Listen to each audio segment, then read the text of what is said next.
Kohtla-Järve kultuurikeskuse tantsukollektiiv Rütm tähistas oma 30. sünnipäeva etendusega Tuhk-Kadriinu. Ürituse läbiviija Asja Siletska ja Inna Vassiljeva juhitud kollektiiv Rütm sai 30-aastaseks. Täna osaleb siin 80 last ja noort vanuses 4–18 aastat.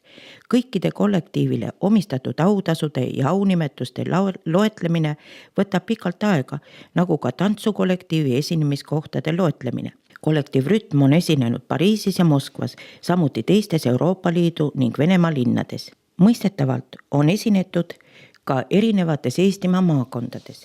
Kohtla-Järve kultuurikeskuse direktor Svetlana Karatkova ütles telekanalile liites, et Tuhk-Kadriinu ja teised Rütmi etendused laste ja noorte rahvusvaheline akadeemilise vokaali konkurss on saanud Kohtla-Järve visiitkaardiks. Peale Tuhk-Kadriinu esietendust ütles Kohtla-Järve linnapea Ljudmilla Jančenko: meil on ooper ja nüüdsest on ka ballett. Etenduse, mille rakendajateks olid Asja Siletska ja Inna Vassiljeva, osalesid ka professionaalid Asja õde Ksenia Siletska, samuti Eesti Rahvuspalletilaval esinev Markus Nilsson. Oma tantsuga Tuhk-Kadriinus demonstreerisid viimased meisterlikkust, mille poole peavad kollektiivi Rütm tantsijad pürgima. Tantsukollektiivi Rütm juhid ja osalejad korraldasid etenduse Tuhk-Kadriinu eel Kohtla-Järve väljakutel oma juubeli auks lõbusaid flashmob'e. Pühapäeval kutsus kollektiiv kõiki Kohtla-Järve elanikke osa võtma tantsurühma juubelikontserdist. Üritusel jäeti hüvasti tantsurühma lõpetajatega, anti üle tänukirju nii lastele kui ka lastevanematele.